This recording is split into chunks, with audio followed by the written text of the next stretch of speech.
এইবিলাক দা আৰু কটাৰী এয়া চাওক এইফালে বঠি বহুত ডিজাইনৰ দা আছে চাব দেই এইখন কি দাদা এইখন খাচীয়া দাও বোলে খাচী মানুহৰ দাও এইখন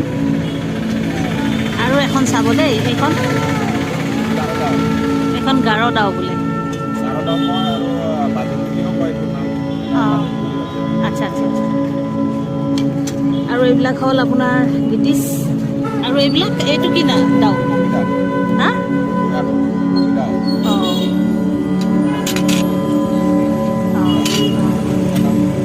এইটো মাংস কাটা